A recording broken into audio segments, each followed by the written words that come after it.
15 फरवरी 2026 दिन रविवार। भगवान शंकर का महाशिवरात्रि का दिन।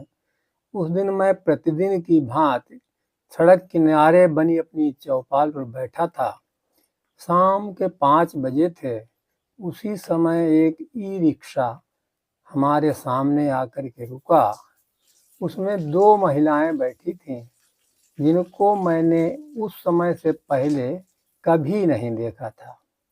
उन्होंने हमसे पूछा, सूबेदार का घर गांव में कहाँ पर है? मैंने उन्हें बताया, सीधे आगे रिक्शा लेकर चली जाओ, वहाँ सड़क के किनारे ही उनका सूबेदार का घर है।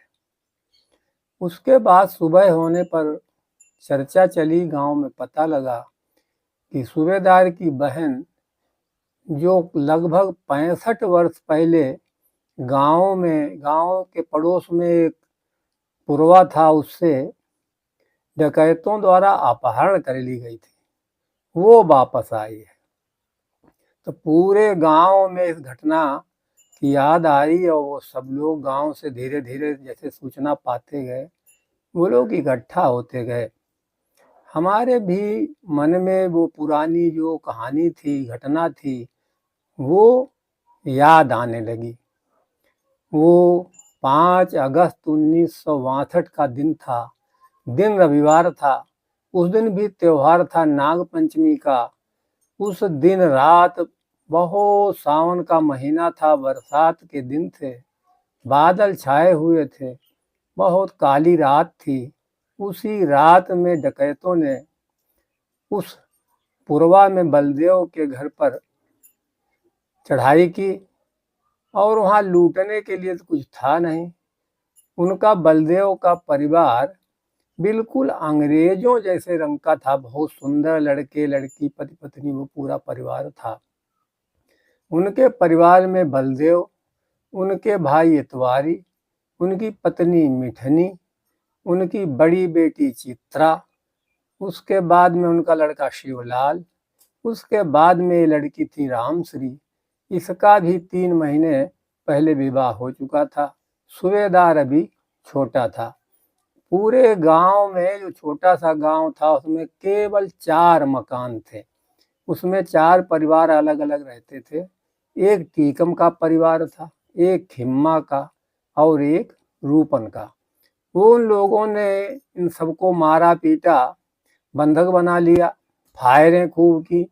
तो गांव में जब फायरों की आवाज़ सुनाई दी तो गांव में भी लोग जागे और वहाँ से हो हल्ला करते हुए गांव से पुरवा की तरफ दौड़े। वहाँ से कुछ दूरी पर एक फार्म हाउस था, जिसमें बाबू राम पंडित नाम का एक आदमी है, उसका पूरा परिवार वहाँ फार्म हाउस पर रहता था। उसने भी आवाज़ सुनी तो उसने, उसके पास लाइसेंसी बंदूक थी, उसने अपनी बंदूक से फायर किया और जब तक गांव वाले पहुँचे तब तक वो डकैत जो थे रामश्री को लेकर के चले गए। बाकी परिवार के लोगों को उन्होंने मार मार के घायल कर दिया और लेकर के उनको जंगलों की तरफ ले गए। उसके बाद में सुबह जब हुई तो थाना बेहटा गोकुल में 6 अगस्त सोमवार को रिपोर्ट लिखाई गई। पुलिस ने बहुत ढूंढने का प्रयास किया, लेकिन रामश्री का कोई पता नहीं चला। बलदेव महीनों तक, वर्षों तक थाने में जाते रहे, पुलिस से कहते रहे, साहब हमारी बेटी का पता लगाओ, और वो यही आश्वासन देते थे, हाँ हाँ पता लगा रहे हैं, लेकिन कभी भी उसका पता नहीं लगा। जब वो 15 फरवरी 2026, उस दिन भी रविवार था, संयोग से जिस दिन उसको डकैत ले गए थे वो भी रविवार था, और भगवान शंकर का सावन महीना, उसकी नाग पंचमी का त्यौहार था, और जो घर वापस आई तब भी महाशिवरात्रि का त्यौहार था भगवान शंकर का। तो फिर जब घर आई तो सब लोग इकट्ठे हुए तो उससे पता चला कि क्या क्या उसके साथ हुआ। उसको लेकर के डाकू लोग धीरे धीरे, उस समय पैदल ही रास्ता था, पैदल रात भर चलते, उसके बाद में अगली रात में फिर चलते, ऐसे ही चलते चलते उसको बीहड़ों में ले गए। उसको कोई पता नहीं था कि जगह कौन सी है, न उसको कोई बताने वाला था। उसका मुंह वो बांध के रखते थे और जब भी वो डाकू जहाँ रहते वहाँ उसको रखते। उसके बाद में जगह बदलते तो फिर वो उसको अपने साथ वहाँ से ले जाते थे। बहुत दिनों तक डाकुओं के साथ में रही। उसका जो सरदार था वो उसके साथ में रही, उसी का उस पर अधिकार था। डाकुओं में भी एक नियम होता है कि जो सरदार का जिस पर अधिकार है उससे फिर दूसरा कोई डाकू बात नहीं करता है। धीरे धीरे समय बीतता गया। राम श्री को एक और डकैत जो गैंग में था वो चाहने लगा।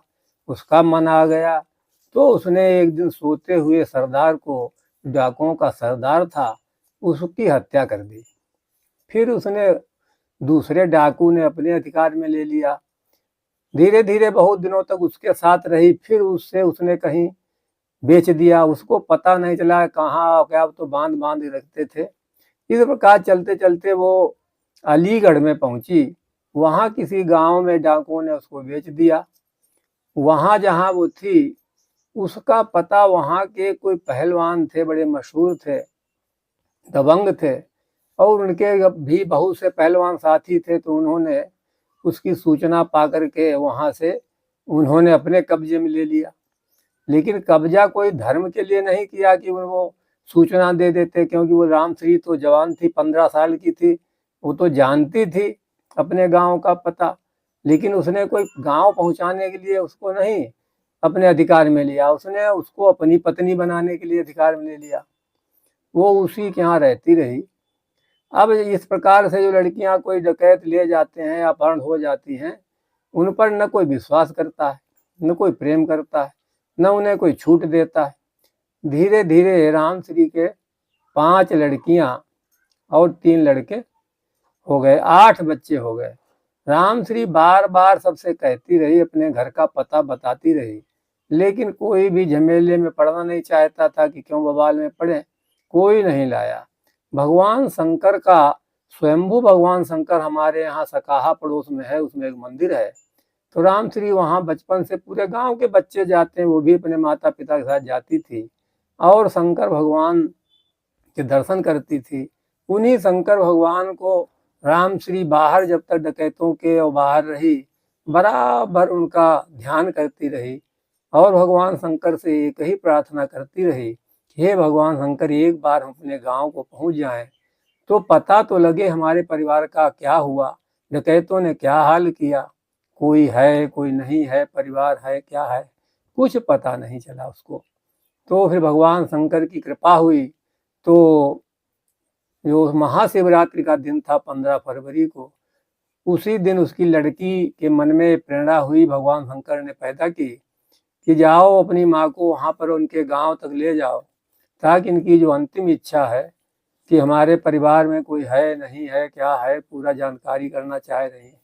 तो उसकी प्रेरणा, भगवान शंकर की प्रेरणा से उनकी लड़की अपनी माँ को लेकर के यहाँ पर पहुंची सकाहा। सकाहा से 8 में अपने घर पर पहुंची। इस प्रकार बहुत दिनों तक चंगुल में रहती हुई डकैतों और फिर दूसरे लोग कब्जे में लिए रहे, नहीं आ पाई। लेकिन जब भगवान शंकर ने कृपा की तो रविवार के दिन ही 5 अगस्त 1962 को वो यहाँ से गई थी और 15 फरवरी 2026 रविवार को महाशिवरात्रि के दिन वो अपने घर पर आ पाई। यहाँ पर उसने जब अपनी कहानी बताई तब लोगों ने वो जाना, क्योंकि सब लोग कहानी तो जानते ही थे, उसको पहचाना। फिर वो 2-3 दिन तक यहाँ रुकी, लोगों से बातचीत किया। पूरा गांव बहुत खुश हुआ और सब उसके उसमें रोने लगे, इतने दिन बाद आई थी, इतना इतना कष्ट उठाया, इतना क्या सब हुआ। तो उसके बाद में 2-3 दिन रहने के बाद, पहले तो वो डाकुओं के द्वारा अपहृत होकर के गई थी जबरदस्ती में, लेकिन इस बार फिर उसके परिवार वालों ने, जैसे बहन बेटी विदा की जाती है उस प्रकार से सम्मान पूर्वक उसको उपहार दे करके यहाँ से विदा किया और वो अपने घर को फिर वापस चली गई। इस घटना के बाद बलदेव, टीकम, रूपन तीनों लोगों ने आड़दानपुर में अपना घर बनाया, यहीं रहने लगे। यहाँ अब भी इन सबके परिवार हैं। और जो चौथा खिम्मा का परिवार वहाँ रहता था पुरवा पर, वो पहाड़पुर में उन्होंने अपना मकान बना लिया, वहाँ रहते हैं। इस घटना के बाद पूरा गांव जो था वो भी उजड़ गया और राम श्री की कहानी भी दिशा दशा सब बदल गई। एक विवाहित लड़की थी, उसका जीवन इस प्रकार से नारकीय हो गया।